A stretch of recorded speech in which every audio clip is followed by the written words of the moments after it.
Assalamualaikum warahmatullahi wabarakatuh. Selamat pagi, siang, sore, dan malam. Perkenalkan, saya Pinandita Ajaruspati.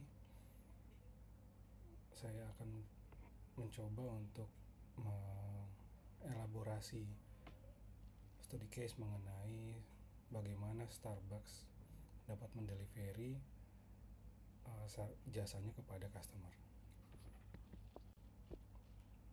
Yang pertama, Starbucks ini didirikan pada tahun 1971 di Seattle, Pike Place Market, oleh 3 orang penggemar kopi, yaitu Gerald Baldwin, Gordon Booker, dan Ziv Siegel. Pada awalnya toko tersebut berfokus pada penjualan biji kopi Arabica utuh kepada pasar pencinta kopi murni yang biasa disebut cafe purist. Namun pada tahun 1982, ketika Howard Schultz bergabung dengan tim pemasaran Starbucks setelah perjalanannya ke Italia, di mana ia terpesona dengan peran kedai espresso lingkungan dalam kehidupan sosial sehari-hari orang Italia. Schultz meyakinkan perusahaan untuk memasang bar espresso di sudut satu-satunya toko mereka di pusat kota Seattle. Dan pada tahun 1992, perusahaan ini yang telah memiliki 140 toko di Northwest dan Chicago dan berhasil bersaing melawan rantai kopi skala kecil lainnya, pada tahun yang sama Schultz memutuskan untuk membawa perusahaan menjadi perusahaan publik. Oke, berikut data Starbucks perkembangannya, yaitu mulai dari tahun 98, 99, 2000, 2001 hingga 2002 terdapat perkembangan 5-7% setiap tahunnya di North America dan consolidatednya, di mana revenue yang dapat yaitu sekitar 1.076 miliar dolar, dan pada akhir tahun 2002 mendapatkan pendapatan sekitar 2.583 miliar dolar. Dan pertumbuhan Starbucks, store Starbucks berkembang dari tahun 1998 dengan sekitar 1.886 store hingga tahun 2002 mencapai 5.886. Di sini memperlihatkan bagaimana perkembangan Starbucks cukup masif, terutama pada awal berdirinya di Amerika gitu.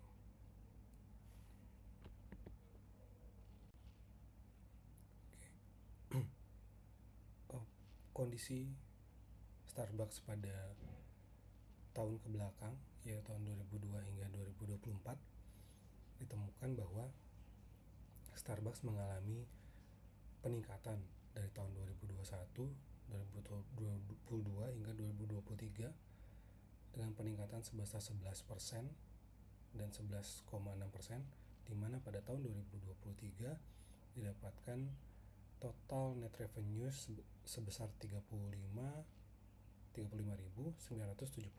miliar dolar. Namun pada tahun 2024 peningkatan cenderung stagnan, di mana ada peningkatan sebesar 0,6% pada tahun tersebut terhadap tahun 2023 yang total net revenue pada tahun 2024 sekitar 36.176 miliar dolar.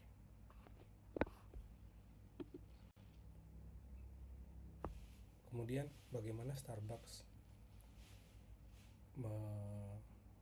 membuat value proposition bagi customernya, yaitu yang pertama produk kopi itu sendiri, bahwa Starbucks ini menawarkan apa yang diyakininya sebagai kopi dan kualitas tertinggi di dunia.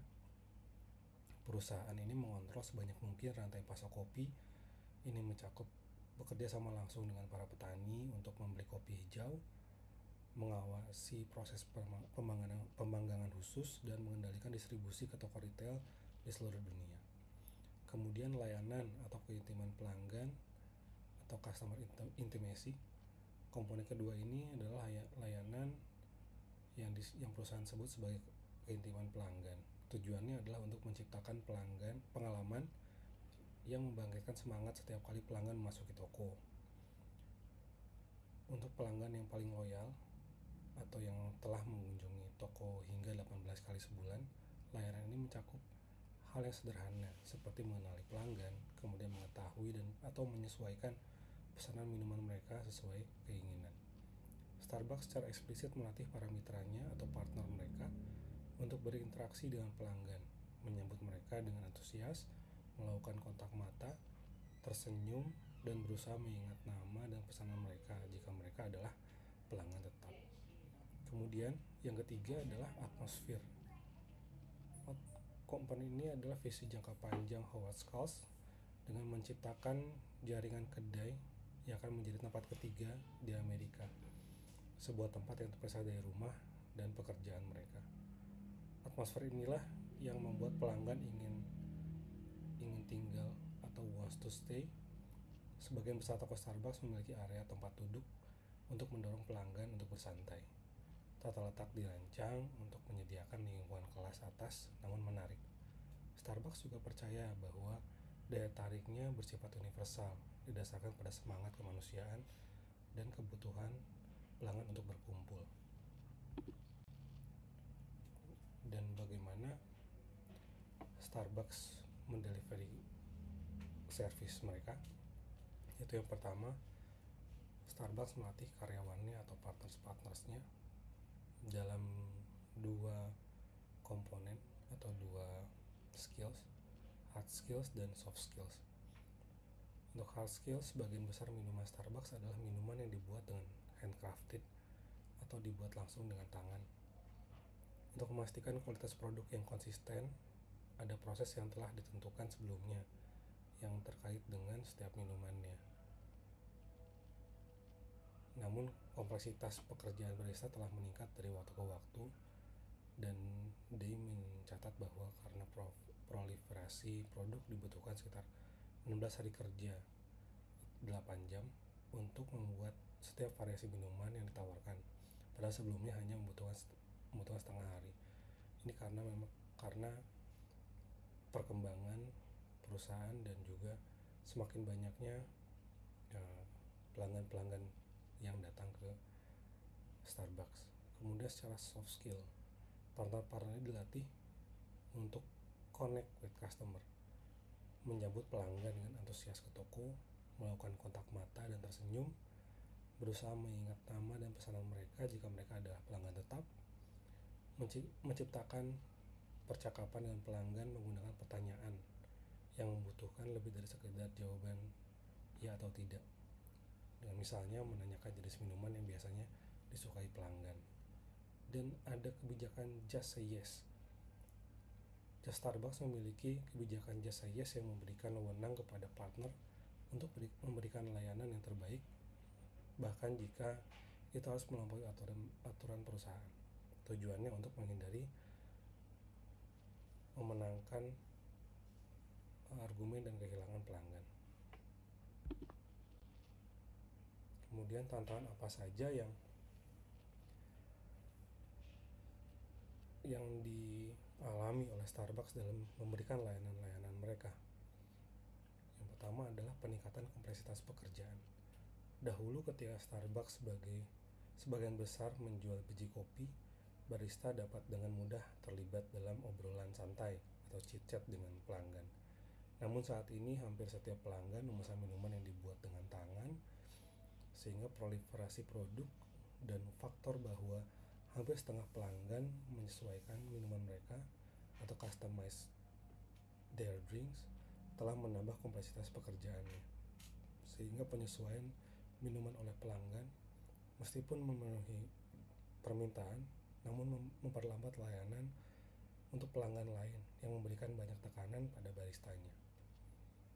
Kemudian ketegangan antara kualitas produk dan fokus pelanggan. Starbucks menghadapi ketegangan karena mereka melatih barista untuk membuat minuman sesuai standar kualitas yang telah ditetapkan, memastikan proses yang konsisten. Namun pengguna mereka yang paling sering atau heaviest user mereka adalah yang paling banyak menuntut penyesuaian. Starbucks enggan mempekerjakan lebih banyak barista karena tenaga kerja sudah menjadi item pengeluaran terbesar di Amerika Utara, terutama karena toko-toko yang berada di daerah perkotaan dengan tingkat upah yang tinggi. Sebagai gantinya, perusahaan berfokus pada peningkatan efisiensi barista, penyederhanaan proses produksi, dan penghapusan tugas-tugas non nilai tambah. Kemudian bagaimana layanan ini diukur? Penilaian dilakukan setiap bulan oleh mystery shopper anonim berdasarkan 4 kriteria, yaitu layanan. Apakah partner kasir menyapa pelanggan secara verbal? Apakah partner melakukan kontak mata dan mengucapkan terima kasih? Kemudian dari sisi kebersihan, apakah toko, counter atau meja dan toilet bersih? Kemudian kualitas produknya sendiri, apakah pesanan diisi secara akurat dengan suhu minuman sesuai kisaran, dan apakah minuman disajikan dengan benar? Dan dimensi yang keempat yaitu kecepatan layanan. Tentu ini menjadi salah satu yang sangat dibutuhkan oleh konsumen, karena dengan kondisi sekarang yang serba instan, tentunya kecepatan layanan menjadi salah satu dimensi yang sangat penting bagi customer. Nah, berikut adalah hasil pengukuran performance dari Starbucks dari tahun 2001 hingga tahun 2002, di mana secara service, cleanliness, secara terdapat peningkatan sejak tahun 2001 Q3 hingga Q3 2002. Begitupun dengan cleanliness. Namun secara produk quality memang ya secara umum terjadi peningkatan. Namun dengan banyaknya customer yang datang ke Starbucks menyebabkan average waiting time yang semakin tinggi, sehingga customer merasa semakin lama semakin tidak puas. Dan untuk legendary service scores-nya juga didapatkan penurunan yang namun tidak sedikit, tidak banyak penurunan di Q3 tahun 2002. Kemudian bagaimana kompetisi yang dialami oleh Starbucks? Itu Starbucks berkompetisi dengan small scale specialty coffee chain dan independent specialty coffee shops. Untuk small scale specialty coffee chain, Starbucks bersaing dengan berbagai rantai kopi specialty skala kecil yang sebagian besar terkonsentrasi di wilayah tertentu. Setiap rantai ini mencoba membedakan diri dari Starbucks melalui fokus yang berbeda. Seperti contoh, Caribou Coffee, di mana Caribou Coffee meniru tampilan dan nuansa pondok Alaskan atau Alaskan Lodge, lengkap dengan kabinet canopy pine, perapian, dan tempat duduk yang empuk. Dan Peet's Coffee and Tea, strategi mereka adalah membangun merek super premium dengan menawarkan kopi tersegar di pasar. Mereka mencapai janji kesegaran ini dengan melakukan roasting to order, pembuangan kopi dalam jumlah kecil dengan tangan di pabrik mereka di California, dan memastikan semua kopi dikirim dalam waktu 24 jam setelah dipanggang. Kemudian bagaimana dengan independent specialty coffee shops? Starbucks juga bersaing dengan ribuan kedai kopi specialty independen. Kedai-kedai ini menggunakan berbagai cara untuk membedakan diri, yaitu beberapa menawarkan berbagai macam makanan dan minuman termasuk bir, anggur, dan minuman keras. Lainnya menawarkan fasilitas seperti televisi satelit atau komputer yang terhubung dengan internet. Dan lainnya lagi membedakan diri dengan memberikan layanan yang sangat personal kepada pelanggan yang eklektik.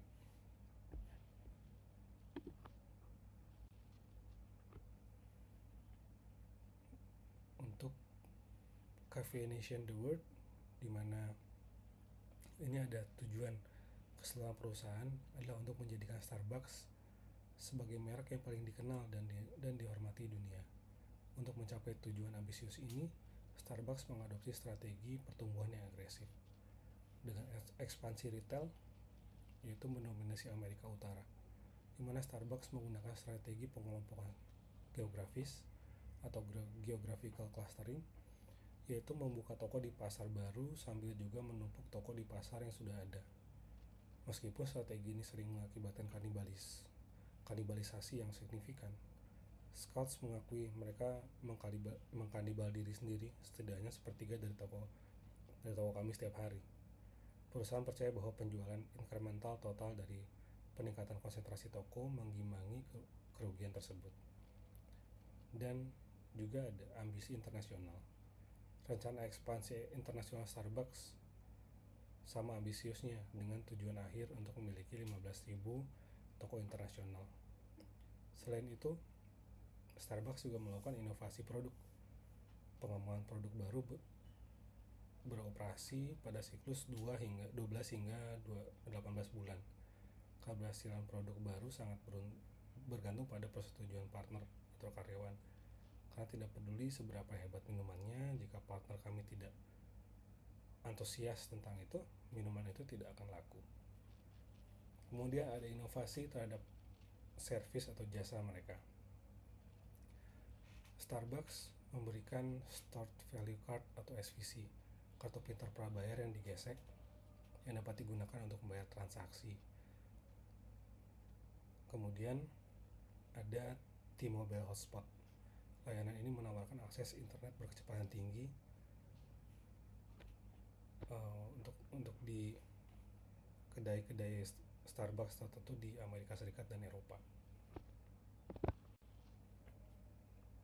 Nah, berikut adalah typical menu board dan playlist Starbucks, di mana dapat kita lihat di sini ada beberapa kategori. Untuk kategori espresso tradition, frappuccino, kemudian juga Starbucks menawarkan brewed coffee, cold beverage, coffee alternatives seperti toffee nut, vanilla cream, caramel, apple cider, hot chocolate. Kemudian juga untuk bean, Starbucks memberikan 3 kategori: bold, smooth, dan mild. Ini juga menyesuaikan kepada selera customer.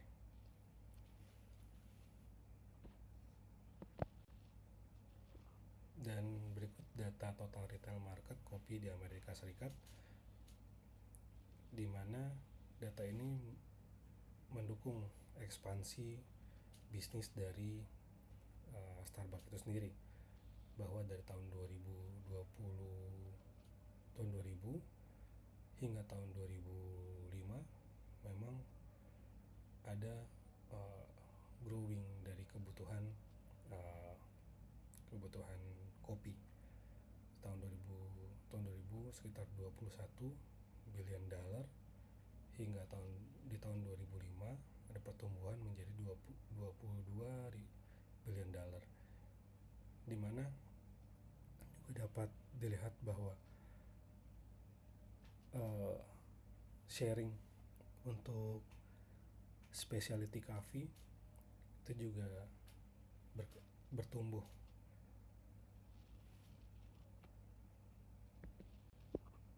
Nah, selanjutnya adalah market research dari jasa atau produk layanan dari Starbucks. Yang pertama, mengenai posisi dan struktur fungsi marketingnya. Starbucks diakui sebagai salah satu organisasi dengan kemampuan marketing terbaik dunia, tapi mereka tidak punya Chief Marketing Officer, sehingga fungsi marketing terpecah menjadi 3 kelompok: Market Research Group, Category Group, dan Marketing Group. Dimana untuk Market Research Group itu berfungsi untuk mengumpulkan dan menganalisis data pasar yang diminta untuk unit bisnis. Untuk Category Group, mengembangkan produk baru, mengelola menu dan margin. Dan Marketing Group berfungsi untuk menyusun rencana promosi kuartalan. Namun akibatnya, karena tidak ada Chief Marketing Officer, tidak ada satu unit yang bertugas untuk melihat big picture brand dan pelanggan. Tidak ada yang menjahit informasi-informasi. Data riset banyak tetapi seringkali tidak terintegrasi dan tidak dipakai secara strategis. Semua senior executives bertanggung jawab atas marketing, tapi justru membuat fokus tujuan marketing itu sendiri menjadi kabur. Dan yang selanjutnya adalah market research tentang brandnya. Bagaimana Starbucks berkompetisi dengan kafe independen. Perbedaan utamanya bukan di produk tapi nuansa dan gaya. Starbucks kuat di convenience dan konsistensi, namun kurang aura di unik, artsy, dan komunitas seperti kafe independen. Ini sinyal bahwa diferensiasi emosional Starbucks mulai menipis. Kafe independen diasosiasikan dengan sosial dan inklusif, beragam dan intelektual, artsy, funky, kreatif, liberal, free spirited, enak untuk berlama-lama, sangat menarik bagi pelanggan muda, dan sedikit mengintimidasi pelanggan yang lebih tua dan mainstream. Sedangkan Starbucks diasosiasikan dengan ada di mana-mana, ubiquity, sangat mudah ditemui, kopi yang enak untuk dibawa cepat, good coffee on the run, tempat bertemu sebentar lalu lanjut aktivitas, atau place to meet and move on. Sangat berorientasi kemudahan dan kenyamanan atau convenience, dan accessible dan konsisten. Dan kemudian citra korporat dan fokus pada uang. Semakin banyak pelanggan yang melihat Starbucks sebagai korporasi besar yang mengejar uang dan ekspansi toko, bukan sekedar tempat kopi yang hangat dan peduli dengan pelanggan. Ini indikasi brand erosion, nilai emotion dan soul mulai bergeser. Atribut yang paling kuat dikaitkan dengan Starbucks yaitu spesialis kopi dan gourmet, sangat mudah ditemukan, korporasi, trendy, dan membuat pelanggan selalu merasa diterima. Tetapi presentasi responden yang sangat setuju dengan pernyataan Starbucks care primarily about making money naik dari 53% hingga 61%. Namun yang sangat setuju bahwa Starbucks care primarily about building money naik sekitar dari 48% hingga 55%. Bahwa di sini menunjukkan konsumen melihat industrialisasi dari yang dilakukan oleh Starbucks atas kedai kopi yang semula lebih inklusif menjadi sangat orientasi terhadap uang. Nah, market research, perubahan market juga market research juga menemukan perubahan penting yaitu pelanggan baru Starbucks cenderung lebih muda, pendidikan lebih rendah, pendapatan lebih rendah. Berbeda karakteristiknya dengan tradisional Starbucks yang affluent, white collar, usia 24 hingga 44 tahun, kemudian lebih jarang berkunjung dan juga punya persepsi brand yang berbeda dibanding pelanggan lama. Sehingga kesimpulannya bahwa basis pelanggan Starbucks melebar, tetapi ekspektasi dan cara mereka melihat brand tidak lagi homogen. Ini menuntut strategi segmentasi dan komunikasi yang lebih tajam. Dan yang keempat, market research menemukan terkait customer behavior. Transaksi Starbucks sangat tergantung pada heavy user yang sering datang. Kalau kelompok ini kecewa dan pindah ke pesaing, dampaknya ke penjualan yang sangat besar. Market research memberikan alarm bahwa mempertahankan customer core ini krusial. Dapat dilihat bahwa dari 21 heavy user, 21% heavy user itu menghasilkan pendapatan atau transaksi sekitar 62%.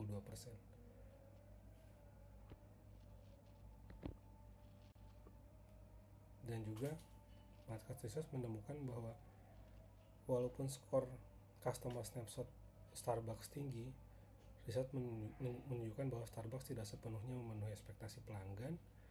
Ada kesenjangan atau service gap antara skor Starbucks pada atribut utama dengan ekspektasi pelanggan atas atribut tersebut.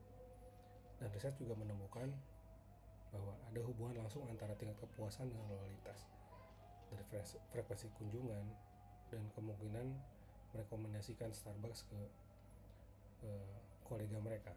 Ketika ditanya apa yang paling membuat mereka merasa lebih dihargai, jawaban yang paling sering muncul adalah improvement to service, terutama kecepatan layanan. Masalah utama bukan pada rasa kopi atau desain toko, tetapi pada pengalaman layanan atau service experience. Starbucks perlu mengurangi antrean, mempercepat layanan, dan tetap membuat interaksi terasa hangat dan personal.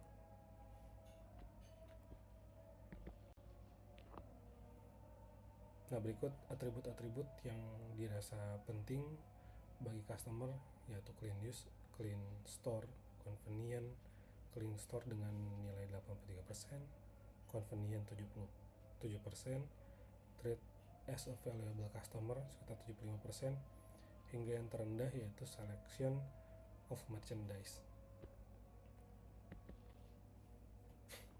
Jadi kesimpulannya, market research dilema investasi. Apakah Starbucks berani mengorbankan margin jangka pendek mereka sekitar 47 juta biaya tenaga kerja demi memperbaiki pengalaman pelanggan dengan menambah 20 jam kerja per minggu?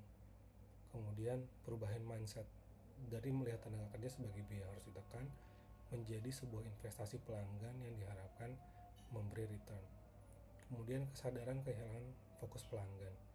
Brand yang tadinya sangat customer centric mulai menjauh dari customernya sendiri karena terlalu fokus pada ekspansi dalam produk.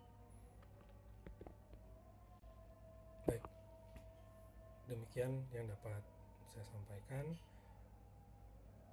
Kurang lebihnya saya mohon maaf. Wassalamualaikum warahmatullahi wabarakatuh. Selamat pagi, siang, dan sore.